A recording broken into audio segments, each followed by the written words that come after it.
Hello friends, welcome to NCERT YouTube channel. Friends, आज हम लोग त्रिकोणमिति परिचय का कक्षा 10 के प्रश्नावली 8.1 का प्रश्न हल करना सीखेंगे। प्रश्न प्रथम में कहता है कि त्रिभुज एबीसी में जिसका कोण बी समकोण है, AB बराबर 24 सेंटीमीटर और BC बराबर 7 सेंटीमीटर हो तो निम्नलिखित का मान ज्ञात कीजिए। जैसे sign A cos A, second में कहता है साइन सी और कॉस सी का मान ज्ञात करना। तो सबसे पहले दोस्तों इस प्रश्न में हमें ज्ञात करने के लिए साइन ए कॉस ए और साइन सी और कॉस सी दोनों एंगल में, यहाँ एंगल ए और यहाँ एंगल सी का बात हो रही है। तो सबसे पहले हमें एक त्रिभुज ड्रॉ करेंगे। इस त्रिभुज में हमारा जो बी है समकोण है, बी प्रश्न के अनुसार बी मेरा समकोण है, क्योंकि यहाँ बी बोला गया है कि समकोण है। बी मेरा यहाँ समकोण है, बी 90 डिग्री का है। अब यहाँ किसी को भी हम एंगल ए या तो एंगल सी मान सकते हैं, इसको भी हम ये मान सकते हैं, ये या तो सी या तो ये, इसको ये या तो सी इसको मान सकते हैं, किसी को भी मान सकते हैं। अब दोस्तों हम जानते हैं कि एंगल बी के सामने यानी एंगल बी यानी 90 डिग्री के सामने वाला एंगल जो होता है, ये एंगल सामने वाला, ये हमेशा कर्ण कहलाता है, कर्ण। अब हमें दोस्तों इसमें प्रश्न में सबसे पहले कहा है कि साइन ए और कॉस ए का वैल्यू निकालें। कॉस ए का वैल्यू निकालें, तो कॉस ए का वैल्यू निकालने के लिए यहाँ प्रश्न में हमें दिया गया है ए बी बराबर हमें 24 सेंटीमीटर और BC बराबर 7 सेंटीमीटर। तो AC निकालने के लिए हम क्या करेंगे, AC निकालेंगे तभी हम साइन ए और कॉस ए, साइन सी और कॉस सी का वैल्यू निकाल सकते हैं। तो इसलिए इसमें AC कर्ण पता नहीं है, क्योंकि यहाँ कर्ण निकालेंगे तभी हमें sign A cos A, sign C cos सी का वैल्यू निकाल सकते हैं। तो हम इस प्रश्न को अब हम पाइथागोरस प्रमेय से हल करना सीखेंगे। पाइथागोरस प्रमेय से AC स्क्वायर बराबर हम कह सकेंगे AB का स्क्वायर प्लस BC का स्क्वायर, AB का स्क्वायर प्लस BC का स्क्वायर। AC हमें पता नहीं है तो AC का स्क्वायर जैसे तैसे रहेगा। AB बराबर हमारा यहाँ 24 सेंटीमीटर दिया हुआ है प्रश्न में, तो 24 कहेंगे। BC बराबर 7 सेंटीमीटर दिया हुआ है, तो 7 का स्क्वायर करेंगे। अब दोनों का 24 स्क्वायर 576 होता है और BC का स्क्वायर BC यानी 7 का स्क्वायर 49। दोनों को ऐड करेंगे तो 625 होता है, यानी AC स्क्वायर बराबर मेरा 625। अब AC स्क्वायर यानी स्क्वायर हटाएंगे तो यहाँ AC बचेगा और स्क्वायर हटाएंगे तो 625 पर रूट आ जाएगा, यानी 625। अब 625 का वर्गमूल 25 होता है, ये हम ध्यान रखेंगे। अब हम यहाँ से आगे देखेंगे। अब हमें यहाँ AC हमें प्राप्त हो गया 25 सेंटीमीटर। तो हम यहाँ कह सकते हैं इस प्रश्न में कि AC हमारा यहाँ 25 सेंटीमीटर मिल गया। तो हम यहाँ प्रश्न के अनुसार साइन ए का वैल्यू निकाल सकते हैं, क्योंकि साइन थीटा बराबर हम जानते हैं कि लंब बटे कर्ण होता है। तो यहाँ इस प्रश्न के अनुसार, अब फिगर के अनुसार हम यहाँ देखेंगे इस एंगल की बात हो रही है, एंगल ये। तो एंगल ए के सामने वाली जो भुजा होगा BC, ये मेरा लंब हो जाएगा और ये एडजेसेंट साइड जो होगा ये मेरा आधार हो जाएगा, यानी ये भी आधार BC लंब। तो यहाँ से हम साइन ए का वैल्यू हम निकाल सकते हैं। यहाँ लंब मेरा पता चल गया, लंब मेरा यहाँ हो गया 7 सेंटीमीटर, 7 और कर्ण मेरा यहाँ से 25। साइन ए का वैल्यू हमें यहाँ प्राप्त हो गया। उसी प्रकार कॉस ए का वैल्यू हम निकाल सकते हैं। तो कॉस थीटा बराबर हम जानते हैं कि आधार बटे कर्ण होता है, कॉस थीटा बराबर आधार बटे कर्ण होता है। अब यहाँ कॉस ए का वैल्यू निकालना है। तो कॉस ए का एंगल ए के सामने हम जान रहे हैं कि एंगल ए के सामने लंब होता है और ये मेरा आधार होता है यहाँ। तो ये आधार मेरा यहाँ 24 सेंटीमीटर हो जाएगा और BC मेरा जो है मेरा लंब है, तो AC यहाँ कर्ण है 25। तो आधार मेरा यहाँ 24/25, ये मेरा cos A का वैल्यू निकल गया। ठीक इसी प्रकार साइन सी का वैल्यू निकालेंगे, साइन सी का। अब हम जानते हैं साइन थीटा बराबर होता है लंब बटे कर्ण, लंब बटे कर्ण होता है। तो लंब बटे कर्ण होता है। तो अब हम यहाँ इस प्रश्न के फिगर के अनुसार देखेंगे, फिगर के अनुसार पहले हम यहाँ एंगल ये निकाल रहे थे, साइन ये और कॉस ये का वैल्यू निकालें यहाँ से। अब हम साइन सी इस प्रश्न को यहाँ से निकालेंगे, इस प्रश्न को एंगल सी का यहाँ से निकालें। तो एंगल सी के सामने वाला भुजा ये मेरा हो जाएगा। अब ए बी मेरा यहाँ लंब हो जाएगा, ये लंब बन जाएगा, ये लंब बन जाएगा और ये एडजेसेंट साइड मेरा आधार बन जाएगा। तो यहाँ इस प्रश्न के अनुसार फिगर एंगल सी के अनुसार हम कह सकते हैं कि ए बी मेरा लंब, एंगल सी के सामने वाला भुजा ए बी लंब होगा और बी सी आधार बन जाएगा, तो साइन सी लंब बटे कर्ण होता है। लंब बटे कर्ण जब होता है तो लंब का वैल्यू यहाँ, लंब मेरा यहाँ 24 बन गया, लंब 24 बन गया और कर्ण मेरा यहाँ 25 हो गया। उसी प्रकार कॉस सी का वैल्यू निकालना है। तो हम जानते हैं कॉस थीटा बराबर आधार बटे कर्ण होता है, तो कॉस सी, इसी प्रश्न में कॉस सी का निकालना है। तो कॉस सी के सामने वाला भुजा तो अभी हम देखें कि ये लंब होता है, लंब, और ये एडजेसेंट साइड मेरा आधार बन गया, यानी बी सी आधार बन गया और ए बी मेरा यहाँ लंब हो गया। तो आधार यानी कॉस सी में आधार बटे कर्ण होता है। तो आधार मेरा यहाँ से निकल गया 7 सेंटीमीटर, आधार मेरा यहाँ से निकल गया 7 सेंटीमीटर और कर्ण मेरा यहाँ ऑलरेडी पता है हमें 25 सेंटीमीटर।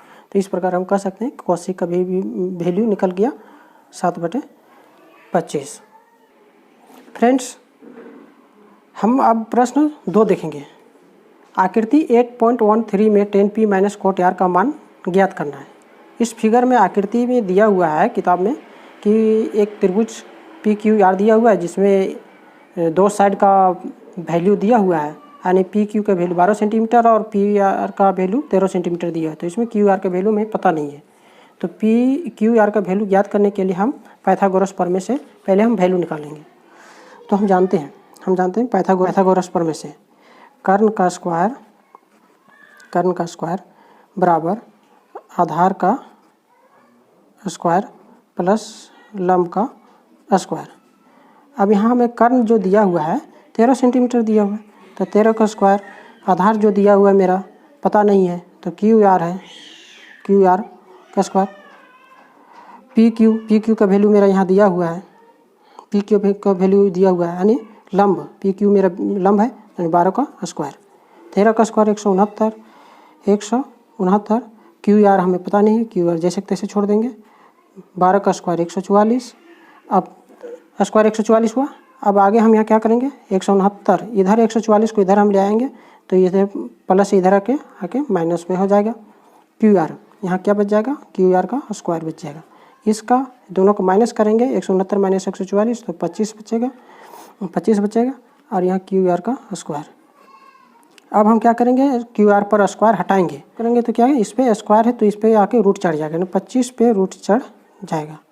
अब यहाँ QR बच गया। अब 25 का वर्गमूल होता है 5, हम जानते हैं कि 25 का वर्गमूल 5 होता है। तो QR बराबर मेरा 5 हो गया, यानी हम कह सकते हैं कि QR इधर हम लिख देंगे और QR बराबर यहाँ से हमारा 5। हम ध्यान देने वाली बात ये है कि हमें यहाँ tan P minus cot R का वैल्यू निकालना है, तो tan P minus cot R का वैल्यू निकालना है। तो tan थीटा बराबर हम जानते हैं, tan थीटा बराबर हम जानते हैं कि लंब बटे आधार होता है, लंब बटे आधार होता है, घटाव देंगे। cot थीटा बराबर भी हम जानते हैं कि आधार बटे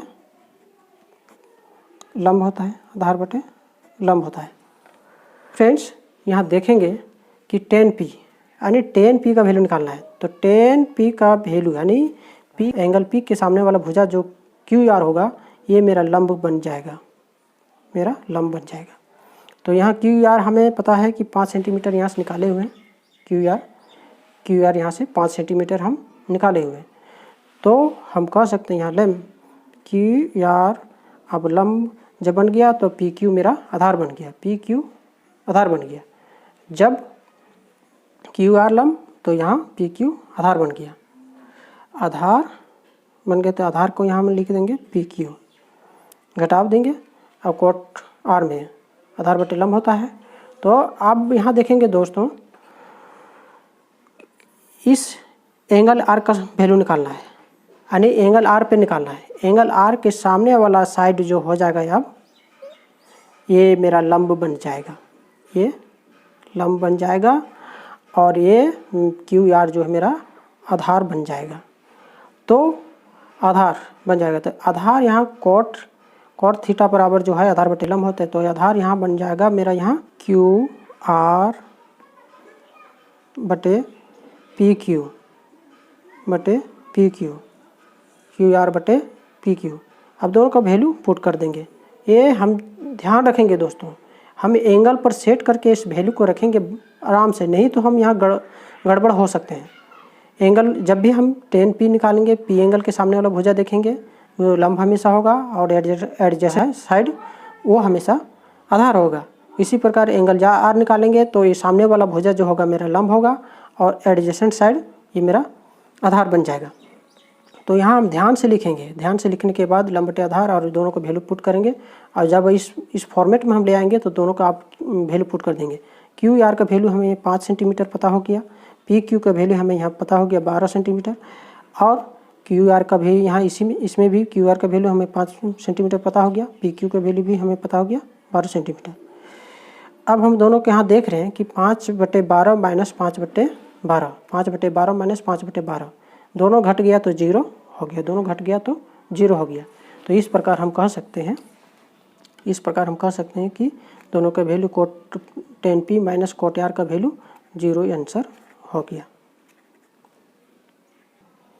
फ्रेंड्स, अब हम लोग प्रश्न 3 देखेंगे। यदि साइन, यह प्रश्न में कहता है यदि साइन ए बराबर 3/4 हो तो कॉस ए और tan ए का मान ज्ञात कीजिए। तो इस प्रश्न में हम ज्ञात करने के लिए साइन सबसे पहले देखेंगे कि क्या दिया हुआ है। साइन ए बराबर 3/4। और इसमें एक चीज़ और ध्यान रखेंगे दोस्तों, क्या सभी एंगल सेम है, sign A, cos A, tan ए। तो हमें यहाँ ज़्यादा परेशानी नहीं है, सिर्फ एंगल ए का ही बात करेंगे। अब हमें साइन थीटा बराबर हम जानते हैं कि लंब बटे कर्ण भी होता है, लंब बटे कर्ण होता है। तो इससे हमें पता चल गया कि आधार निकालना पड़ेगा, आधार। तो यहाँ फिगर भी हम ड्रॉ कर सकते हैं, कोई दिक्कत नहीं है, फिगर भी हम ड्रॉ कर सकते हैं। अब हम यहाँ दे देते हैं ये बी सी, ये बी मेरा समकोण है, बी समकोण है। तो ये मेरा सामने वाला कर्ण हो जाएगा, और कर्ण यहाँ दिया हुआ है 4 सेंटीमीटर, यहाँ इस प्रश्न के अनुसार यहाँ 4 सेंटीमीटर हो जाएगा। और लंब जो है जाएगा यहाँ 3 सेंटीमीटर। और जानते हैं कि एंगल ए के सामने हमारा जो भुजा होगा वो लंब होता है। तो देखो ये दोनों ये सेम होना चाहिए, ऐसा नहीं कि हम एंगल सी के सामने 3 सेंटीमीटर कर दें, ये हमें ध्यान रख के लिखना होगा। अब हमें पाइथागोरस प्रमेय से हम क्या निकाल लेंगे, इसका आधार निकालेंगे। आधार का स्क्वायर बराबर कर्ण का स्क्वायर माइनस लंब का स्क्वायर। अब कर्ण मेरा यहाँ 4 है, 4 का स्क्वायर माइनस लंब मेरा यहाँ दिया है 3 का स्क्वायर। 4 का स्क्वायर 16, 3 का स्क्वायर 9, दोनों को माइनस करेंगे तो यहाँ 7 बचेगा, यानी आधार का स्क्वायर बराबर 7। अब स्क्वायर हटाएंगे, आधार पर स्क्वायर हटाएंगे तो क्या हो जाएगा, आधार पर जब स्क्वायर हटाएंगे तो 7 पर रूट चढ़ जाएगा, यानी आधार बराबर हो जाएगा √7। अब जो मेरा ये वैल्यू निकला, ये अब 7 का वर्गमूल पूर्ण रूप से नहीं निकलेगा। तो अब हम यहाँ कॉस ये यानी कॉस ये का वैल्यू हम निकाल सकते हैं। कॉस थीटा बराबर हम जानते हैं कि आधार बटे कर्ण होता है, आधार बटे कर्ण होता है, आधार बटे कर्ण होता है। तो कॉस ये इसके सामने वाला ये मेरा यहाँ लंब हो जा रहा है, तो आधार मेरा यहाँ निकल गया √7, आधार मेरा यहाँ निकल गया √7। तो कह सकते हैं √7 बटे कर्ण यहाँ मेरा यहाँ 4 पहले से है, तो √7 बटे 4। उसी प्रकार यहाँ tan ए का भी वैल्यू निकाल सकते हैं। हम जानते हैं कि tan थीटा बराबर होता है लंब बटे आधार, लंब बटे आधार।